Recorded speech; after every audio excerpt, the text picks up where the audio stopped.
इस कार्यक्रम के पुण्यार्जक हैं श्री राजमल नाथूलाल सेठ, श्री हितेश कुमार, श्रीमती शारदा, आयन, नैतिक, फर्म आदिनाथ ऑटोमोबाइल्स, घाटोल, जिला बांसवाड़ा, राजस्थान, श्री सूरजमल सेठ, श्रीमती गुड़माला सेठ, श्री सुशील कुमार सेठ, श्रीमती मीनाक्षी सेठ, जियांशी शुभ, फर्म ऋषभदेव ऑटोमोबाइल्स, घंटाली, घाटोल, जिला बांसवाड़ा, राजस्थान, श्री धनपाल जी जोदावत, श्री फूलचंद जी, श्रीमती कांता जी, श्री लोकेश कुमार, श्रीमती योगिता सदवी अनोखी धार्मिक, फर्म लोकेश कुमार धनपाल, घाटोल, जिला बांसवाड़ा, राजस्थान।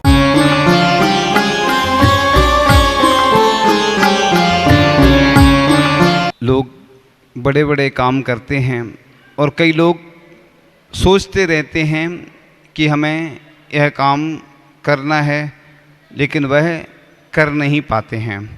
उनके अंदर कमी क्या होती है? आत्मविश्वास की कमी होती है। इसको क्या बोलते हैं? आत्मविश्वास को क्या बोलते हैं? एक होता ना कॉन्फिडेंस, होता ना। कॉन्फिडेंस माने क्या होता है? विश्वास। और आत्मविश्वास जिनके अंदर होता है वही व्यक्ति बड़े बड़े काम कर पाते हैं। कई लोग जिंदगी भर सोचते रहते हैं हम ऐसा करें। देखो, व्यक्ति व्यापार में दिन भर मेहनत करता रहता है तो उसको कुछ नहीं लगता। धार्मिक क्षेत्र में अगर मेहनत करना हो तो वो नहीं करेगा, क्योंकि उसको उतना लाभ नहीं दिखता है। लेकिन कई लोग व्रत उपवास करते हैं तो अंदर से उनके अंदर वह शक्ति जागृत होती है, क्योंकि दिन रात खाने वाले उपवास करें ये अपने आप में बड़ी बात होती है। साधु संत तो एक आसन कर ही रहे प्रतिदिन और वो उपवास कर लेते हैं तो उनको अभ्यास रहता, अंतराय भी आते रहते हैं। ये भेद विज्ञान को जागृत करने का एक उपक्रम बताया है, इसलिए अंतराय रखे हैं। अंतराय के माध्यम से मजबूती आती है, अंदर कॉन्फिडेंस जागृत होता है कि भेद विज्ञान, शरीर अलग है, आत्मा अलग है। एक बार कुंडलपुर में जब अंतराय हो गया, उस दिन नरकों का ध्यान किया जब, तो सामयिक हो गई, वो पता भी नहीं चला। तो ये अंतराय से रखे भेद विज्ञान जागृत होता रहे। इसी प्रकार से उपवास किए जाते हैं। गृहस्थ भी अभ्यास क्यों करता है उपवास का? कि संलेखना लेना है, समाधि लेना है, आरिका बनना है, मुनि बनना है, ये लक्षुल्लक बनना है, तो अभ्यास जरूरी है। तो जो योग के माध्यम से भी अभ्यास किया जाता है, एक्सरसाइज करते हैं ना अपन प्राणायाम में, धीरे धीरे बढ़ाया जाता है। अगर एकदम से, जब एक बार हम व्यायामशाला गए, पहले दिन ही बहुत सारी एक्सरसाइज करी तो दर्द होने लगा, तो एक सीनियर थे, उन्होंने अच्छी फिर सेवा करी। हम खुश हो गए, हमने कहा ये अच्छा तरीका है, इधर सीनियर लोग भी अपनी सेवा कर रहे हैं। सीनियर लोग भी उधर, क्योंकि नया नया कोई व्यक्ति आता है, नई बहू आती है तो कितना स्वागत सत्कार होता है। उसके बाद जब पुरानी हो जाती तो फिर कोई नहीं पूछता है ना। नई नई बहू आएगी तो सब लोग उसको, कुछ बहुत सारे ऐसे दस्तूर होते हैं, सब करते हैं, और बाद में वही पुरानी हो जाती तो कुछ नहीं। तो ऐसी कोई व्यक्ति मोक्ष मार्ग में आता है तो इसलिए तो वैयावृत्ति की जाती है। वैयावृत्ति क्यों की जाती है? कि इससे क्या होता है, उसका मनोबल बढ़ता है। और आचार्य श्री ने ये भी बोला था, वैयावृत्ति करने से वात्सल्य बढ़ता है। लोग देखते हैं, पूज्य निरापक मुनि श्री योग सागर जी महाराज, हम लोग जब उनकी वैयावृत्ति करने जाते थे तो उनकी करने जाएंगे तो वो सबसे पहले हम लोगों की करेंगे, मतलब ऐसा घी लेंगे और लगाएंगे। ये वात्सल उनके अंदर इतना, ऐसे ही जब भी प्रवचन की बात आएगी, बिहार में जाते थे, कई बार ऐसे संयोग बने तो सबको बुला के क्रम क्रम से करवाएंगे प्रवचन। उनके अंदर बहुत ऐसे गुण हैं। ये गुण बहुत बिरले लोगों में ऐसे होते हैं कि उनकी भावना होती है। पूज्य समय सागर जी महाराज जब किसी का उपवास हो तो प्रतिदिन तो खैर नहीं जा पाते वो सबके पास, ऐसा बड़े महाराज हैं, लेकिन हमने देखा कि जैसे ही सब लोग थोड़े से नहीं आएंगे, लोग समय अनुकूलता से देख के और वो आ जाते थे। हम लोग को भी एकदम से आश्चर्यचकित हो जाते जब एकदम से कोई बड़े महाराज आ जाएं एकदम से अपने कमरे में वैयावृत्ति करने के लिए, तो कैसा लगता है एकदम से। और जिस दिन हमारी दीक्षा हुई उस दिन वो पार्टे सब एक से लगे हुए थे। और पूज्य बड़े महाराज जी समय सागर जी महाराज जी आए। पहला दिन था हम लोगों का दीक्षा का, उस दिन प्रतिक्रमण सामूहिक करना था, तो बैठ गए साथ में। हम लोगों ने चौकी लगाई महाराज जी को, नहीं नहीं सब बराबर हैं, देखो वो बराबरी पे बैठे। मतलब कितनी लघुता। लोग कहते हैं ना कि बहुत बड़े हो जाते हैं ना, तो आप समझ गए ना, तो बड़े छोटे से कुछ नहीं होता है, कितना अंदर वात्सल्य रहता है साधु संतों के अंदर। एक बार हमने सुनाया था संस्मरण आचार्य श्री का, कि जब आचार्य श्री गौरजाम्बर में अगवानी होना थी, 2 मार्च को हम लोग शाम को पहुँचे थे, 3 मार्च की प्रातःकाल की बेला में तो आचार्य श्री खेत में बैठ गए, जमीन पे नहीं बैठे थे, वो 2x2 का पाटा रहता ना, छोटा सा जमीन में रखा हुआ था। हम लोग भैयावृत्ति कर रहे थे आचार्य श्री की, क्योंकि आचार्य श्री बिहार करके आए थे, हम लोग अगवानी करने गए थे। तो अगवानी करने के बाद बैठे हुए थे हम लोग, ज़मीन में गीली मिट्टी जैसी थी वो खेत में। आचार्य श्री बोलते हैं, अरे तुम नीचे क्यों बैठे हो, तुम लोग पाटा ले लो। हम लोग एकदम से देख के रह गए आचार्य श्री के अंदर। देखो कितना, इतने बड़े आचार्य हो के भी लोग कहते हैं कि आचार्य श्री बहुत कठिन है, और मैं कहता हूँ दुनिया में आचार्य श्री से सरल कोई व्यक्ति नहीं है। लोग कहते हैं आचार्य श्री बहुत कठिन है, वो चर्या में कठिन है, लेकिन आचार्य श्री के अंदर देखोगे ना तो इतने सरल हैं आचार्य भगवान कि बिल्कुल। अब बताओ, जो अपने शिष्यों से कह रहे हो कि तुम पाटा ले लो, मतलब खुद नीचे बैठे हैं इतने छोटे से पाटे पर, ये कहलाता है कि उन्हें कोई वो नहीं है कि मतलब कहीं भी बैठ जाते, तख्त पे बैठ जाएंगे, कोई ऐसा नहीं कि सिंहासन पे ही बैठे हैं। सरलता सहजता उनके अंदर, पूज्य ज्ञान सागर जी महाराज जी जैसी सरलता सहजता उनके अंदर आती गई। ये सबसे बड़ी बात होती कि इतने उच्च पद पर पहुंचकर भी व्यक्ति बिल्कुल सहज सरल रहे, ये सबसे बड़ी बात है। नहीं तो कोई देखो, अब थोड़ा सा कोई को पद आ जाए, कोई पैसा बढ़ जाए, तो बोलते ना दौलत की 2 लात। 2 लात, लात माने पैर होते ना, सीने पे लगाती है तो अकड़ कर चलने लगता है, और दौलत जब जाती है तो पीठ पर लगाती है, व्यक्ति की कमर झुक जाती है। तो दौलत की 2 लात, मतलब लात माने पैर, 2 पैर होते हैं दौलत के। एक जब आती है तो इधर लगाती है, व्यक्ति अकड़ कर चलने लगता है। जब दौलत जाती है तो पीठ पर लगाती है वो दौलत, तो व्यक्ति झुक जाता है, कमर झुक जाती है। तो इस प्रकार से सरलता सहजता जिनके अंदर होती है, तो इस प्रकार हर व्यक्ति चाहता है कि उसे ज़िंदगी का हर सुख मिले। कोई भी व्यक्ति दुखमय जीवन नहीं जीना चाहता। विश्वास कीजिए कि आप पहाड़ हिला सकते हैं, नदियों के मुख को भी मोड़ सकते हैं, और आप वाकई ऐसा कर सकते हैं। ज़्यादातर लोगों को यह आत्मविश्वास ही नहीं होगा कि उनमें ऐसी क्षमता भी मौजूद है, क्योंकि ऐसा कहते हैं कि आत्मा में अनंत शक्ति है। एक दुबला पतला व्यक्ति भी ट्रक खींच लेता है, आपने सुना होगा, सुना कि नहीं? दुबला पतला आदमी ट्रक खींच लेता दांतों से। अब कहाँ से आ गई शक्ति? अब देखो, महिलाएं घर का काम दिन भर करती रहती, नहीं थकती, और अभी कोई ऐसी चीज़ बोल दो तो उसके लिए अभी बीमार हैं। बच्चे हैं, बच्चे देखो स्कूल जाना हो ना तो बहाने बनाते बच्चे, कहते आज पेट में दर्द है। एक व्यक्ति था तो वो सर्विस करता था, तो क्या है छुट्टी नहीं मिलती थी, तो कहता था आज चाचा ख़त्म हो गए, आज चाची ख़त्म हो गई। अब लोग तो 10 कॉमन सेंस वाले जो समझते हैं बड़े अधिकारी, वो पागल थोड़ी रहते, वो सब समझते हैं। तो वो कहते तुम्हारी कितनी चाची है ऐसी खत्म तुम्हारी कितनी चाची है, मतलब 2 लोग छुट्टी लेने के लिए ऐसे बच्चे कहते हैं ना आज पेट में दर्द है, आज ये स्कूल नहीं जाना। कुछ बच्चे जो पाठशाला में पढ़ते हैं, शाम को क्लास लगती ना, तो हमारे पास आ जाते हैं, घूमते रहते। उनसे बोलो जाओ, नहीं जाना, और इधर से अपन भेज भी देंगे तो दूसरी जगह बंक मारते ना, बंक स्कूल में बंक मारते, घंटा पार बोलते थे हम लोग। इधर फिर धीरे धीरे स्टैंडर्ड बढ़ गया तो उसको क्या बोलने लगे, बंक मारना। तो जिनको बहाने बनाना होना तो लोग बहाने बनाते, और धार्मिक कार्यों में जरूर बहाने बनाते लोग। जैसे अभिषेक नहीं करना हो, पूजन नहीं करना हो, तो लोग सोचते ही हैं, बहाना ढूंढते हैं कि कुछ मिल जाए ऐसा, तो बहाना मिल जाए। और जिनको करना हो, लगन लगी हो, वो भजन गाते, लगन तुमसे लगा बैठे, है ना। तो जिसको लगन होती ना अंदर से, तो वो कैसा भी व्यक्ति कुछ भी आए। एक बार कुंडलपुर में हम लोग क्लास ख़त्म हुई और पानी गिर रहा था। पूज्य मुनि श्री धीर सागर जी महाराज थे और हम भी रोज़ जाते थे बड़े बाबा के यहाँ, तो हमने कहा चलो आज चलते। पानी गिर रहा था तो कई महाराज जी नहीं गए, फ्लाइट कैंसिल हो गई सबकी नहीं गए। हमने कहा नहीं अपन तो चलते हैं, चलो गए। थोड़ा सा चले और पानी रुक गया।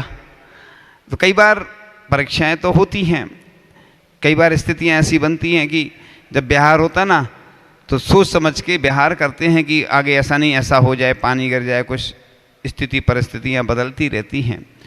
तो आचार्य भगवान जब भी विहार करते हैं तो अपने आप छाता लग जाता है बहुत बड़ा। कौन सा छाता लगता है? बड़ा मेहरबान है वो, नीली छतरी वाला, हर ताले की चाबी रखे हर चाबी का ताला। ऊपर से देव लोग छत्र लगा लेते हैं उनके ऊपर, विहार करते हैं जैसे ही तो मौसम ठंडा हो जाता है। इतनी साधना का कहते हैं ना, 700 और 500 छोटी बड़ी विद्या आकर नमस्कार करती है उस मुनिराज के लिए। अगर वो मुनिराज उनको ग्रहण करते हैं तो मिथ्या दृष्टि हो जाते हैं, और ग्रहण नहीं करते तो सम्यक दृष्टि बनी रहती। तो आचार्य श्री के पास देव आते हैं, हमें कोई काम बताओ। आचार्य श्री कुछ नहीं बताते क्योंकि उनको आज्ञा दे दी तो वो फोन रहता ना, कोई का मोबाइल उठाओगे नहीं तो कोई दिक्कत नहीं, तो उन्होंने उठा लिया एक बार, अब वो फिर बार बार परेशान करता है। तो कई लोग उठाते नहीं हैं, देख लेते ना किसका नंबर आया तो उठाते नहीं हैं। ऐसे ही देव हैं आचार्य भगवान के पास, बहुत सारे ऐसे देव रहते हैं, भैयावृत्ति करने आते, सेवा करने आते, सब अनुकूल बना देते वो मौसम। तो आचार्य भगवान की तपस्या और साधना इतने वर्षों की है। एक साधक जब निष्प्रह निरीह वृत्ति से साधना करता है तो सब उसके बस में होते चले जाते हैं और रिद्धि सिद्धि आकर उस साधक को नमस्कार करती हैं। तो ऐसे ही आचार्य भगवान की चर्चा चल रही थी कि यदि आपको अपनी सफलता पर विश्वास हो तो इस विश्वास के सहारे ही आप सफलता की सीढ़ी चढ़ सकते हैं। मुझे विश्वास है कि मैं कर सकता हूँ वाला रवैया हमें वह शक्ति, योग्यता व ऊर्जा देता है जिसके सहारे हम कठिन से कठिन काम कर सकते हैं। हम देखते हैं कि युवा सफलता की चोटी पर पहुंचना चाहते, परंतु इसमें से ज़्यादातर लोगों को यह विश्वास ही नहीं होता कि वे कभी मंजिल पर पहुंचेंगे। क्या होता है ना, अपन अपने बच्चे को कभी भी ऐसा नहीं बोलो तुम ऐसा कर नहीं सकते, तुम ऐसा नहीं कर सकते, उसके अंदर मेंटलिटी बन जाती, नेगेटिव सोच बच जाती। अपन क्या होता है, हताश कर देते उस व्यक्ति को। तो कभी कभी डांटना तो पड़ता है, मजबूरी है, लेकिन उसको प्रोत्साहन भी दो, नहीं बेटा तुम बढ़ोगे आगे, निश्चित रूप से बढ़ोगे, तुम मेहनत करो, मैं तुम्हारे साथ हूँ। इसलिए हम लोग जब भी कोई काम नहीं होता ना तो हम बोल देते लोगों से तुम चिंता नहीं करो, मैं हूँ ना, तू चिंता क्यों करता है। फिर जब हो जाता तो कहते महाराज जी आपने कहा था। हमने कहा हमें मालूम है, हाँ जो काम कठिन होते वो बात अलग है कि हम भी उसमें फिर ज़्यादा नहीं बोल पाते, लेकिन हम लोग तो करते ही रहते ना। जैसे पंचकर्णक होते हैं तो लोगों को बहुत कठिन लगता, लोग कहते कैसे होगा क्या होगा। एक स्थान था पंचकर्णक, उन लोगों का करने का मन नहीं था, लेकिन क्या हुआ कि हम लोगों ने सोचा कि हो जाए इनका तो अच्छा रहे, नहीं तो जो तो आलसी आदमी है जो कितने सालों में करेंगे कोई भरोसा नहीं। तो वो व्यक्ति जयपुर आदि गए थे काम से, अचानक आचार्य श्री ने आशीर्वाद दे दिया, डेट आ गई, वो घबरा गए, कहने लगी हमें तो शौक जैसा लग गया, जैसे कुंडलपुर की कमेटी को लगा था शौक अचानक, उनका भी बताएंगे अभी हम। तो बस बाद में मालूम क्या हुआ, अच्छा पंचकर्णक हो गया शानदार, उनको भी आनंद आ गया। बाद में कोरोना काल आ गया तो कई सालों तक पंचकर्णक अच्छे से हो ही नहीं पाए फिर व्यवस्थित। तो ये होता है, देखो साधु की बात मानने में कई बार फायदा होता है। कुंडलपुर की कमेटी वाले बोल रहे थे हम तो अप्रैल में करेंगे, हमने कहा नहीं नहीं, जैसा अनुकूल आचार्य श्री का आशीर्वाद तुम तो सब हो जाएगा। नहीं महाराज जी कैसे होगा। जैसे ही बसंत पंचमी को डेट घोषित हुई उनको शौक लग गया, सबका चेहरा उतर गया और बहुत स्थिति खराब। हमें तो अच्छे से करना था, तैयारी हमारी बहुत ऊंची लेवल की थी कि वर्ल्ड का नंबर 1 पंचकर्णक करना है। प्रशासन ने हाथ खड़े कर लिए, अनुमति नहीं दे रहे थे वो लोग कि अभी कोरोना आने वाला है, लेकिन आचार्य जी तो जिद के धनी है ना, उसने कह दिया होगा, करना तो फरवरी में है, अब चाहे जैसा भी हो। और हुआ। तो कई बार आचार्य जी जैसे व्यक्ति होते हैं वो, और उन्होंने कहा था कि कोरोना चला जाएगा हमेशा के लिए, चला गया। देखो आचार्य भगवान को विश्वास रहता है और इतना कुछ कुछ उनके पास ऐसे निमित्त ज्ञान भी होते हैं, उससे समझ जाते हैं वो। तो बस तो इस प्रकार से जिस व्यक्ति को आत्मविश्वास है कि वह काम कर लेगा, उसे उस काम को करने का तरीका भी मिल जाता है। जब आप कोई काम करने लगो, पहले तो हर काम का विरोध होता है, फिर धीरे से लोग उसको स्वीकार करते हैं, बाद में तारीफ करते हैं। शुरू में आप कोई भी काम करोगे तो लोग विरोध ही करेंगे, अरे ऐसा नहीं होगा, वैसा नहीं होगा, है ना। फिर धीरे धीरे लोग प्रशंसा करने लगते हैं, हाँ बहुत अच्छा काम हो रहा है। फिर स्वीकार कर लेते हैं लोग दूसरे स्टेप में। फिर तीसरी बार में हाँ, जब आदमी का काम हो जाता है तो पहले तो हंसी उड़ाते हैं सब लोग। पहले कई बार लोगों को लगता नहीं कि ये कर पाएगा, तो हंसी उड़ाते हैं। वो अपनी परीक्षा होती है, इसलिए कभी किसी अच्छे काम में कोई हंसी भी कर रहा है तो उनको डरना नहीं, क्योंकि क्या होता है कि ये अपनी परीक्षा हो रही है। कोई उपवास आदि करता है तो लोग घबरा देते हैं, डरा देते हैं, अरे तुम कमज़ोर हो, बीमारी हो जाएगी, ऐसा हो जाएगा। तो कई लोग उसी चक्कर में करते नहीं कभी उपवास फिर, और जो कर लेते हैं तो हो ही जाता है। तो कुछ मित्र अपने अपने जीवन से बड़े परेशान थे, जी तो बहुत बड़ा मैटर। तो महान कार्य करने के लिए सबसे पहले ज़रूरी होता है आत्मविश्वास। यदि तुम अपने पर विश्वास कर सको तो दूसरे प्राणी भी तुम पर विश्वास करेंगे। इसलिए सेल्फ कॉन्फिडेंस बोलते हैं उसको, आत्मविश्वास। अपना खुद का विश्वास अगर अपने साथ है तो फिर डरने की कोई बात नहीं। जैसे तुम्हें कोई बोले 10 लोग तुम कमज़ोर हो गए, तुम कमज़ोर हो गए, तुम कमज़ोर नहीं हो गए तो हो जाओगे, टेंशन आ जाती ना मन में कि 10 लोगों ने कहा है। एक बार एक सेठ जी थे और वो बकरी लेके जा रहे थे, चोर थे 3। उनने कहा कि देखो इसको अपन बोलेंगे कि ना ये बकरी नहीं कुत्ता है। तीनों लोगों ने प्लानिंग बना ली। तो सेठ जी से बोला ये क्या ले जा रहे हैं? बोले बकरी नहीं कुत्ता है। बोले तो दूसरा चोर आगे फिर मिला, उसने कहा कहाँ जा रहा है, क्या ले जा रहा है? बकरी नहीं, ये तो कुत्ता है। तीसरा फिर आगे मिला चोर, क्या ले जा रहा है? बोले बकरी नहीं कुत्ता है। सेठ जी ने छोड़ दिया वो, तो उन लोगों ने बकरी चोरों ने ले ली। ऐसे ही आपको बेवकूफ़ बनाने वाले बहुत मिलेंगे लोग। तो आप बातों में आ गए, उनने प्लानिंग पहले से बना ली थी कि ऐसा सब बोल रहे हैं। इसी प्रकार से इरादे पवित्र रखें और असफल होने पर पुनः प्रयास करें। जीवन में संदेह को स्थान न दें, जीवन में कायरता को स्थान ना दें। तो कायरता जिन चेहरों का श्रृंगार करती है उन पर मक्खी भी बैठने से इनकार करती है। इसी प्रकार प्रत्येक कार्य अपने समय पर होता है, अपने धैर्य को न खोएं। तो इस प्रकार से अपनी अच्छाइयों का उपयोग कर अपनी प्रतिभा को निखारें। टैलेंट बोलते हैं ना जिसको। अपने यहाँ समाज में एक कमी होती है, किसी के अंदर कोई अच्छी प्रतिभा है, कोई चित्रकारी जानता है, पेंटिंग बनाना जानता है, कोई अच्छा गाना जानता है, तो प्लेटफॉर्म नहीं मिलता है। टांग खींचने वाले बहुत होते हैं, तो इसलिए कोई देता नहीं। इसलिए अपनी जो भारत की, अपने समाज की जितनी भी प्रतिभाएं हैं उनको समय देना चाहिए, अपन लोगों को आगे लाना चाहिए। तो इसी प्रकार से समय समय पर कठिन परिस्थितियों को सहने का गुण विकसित करें। जीवन में आई हुई समस्या से जूझने के लिए मन को मजबूत करें। अपनी गलतियों को स्वीकार करते उन्हें सुधारने का प्रयास करें। इस प्रकार से आज का विषय पूर्ण हुआ।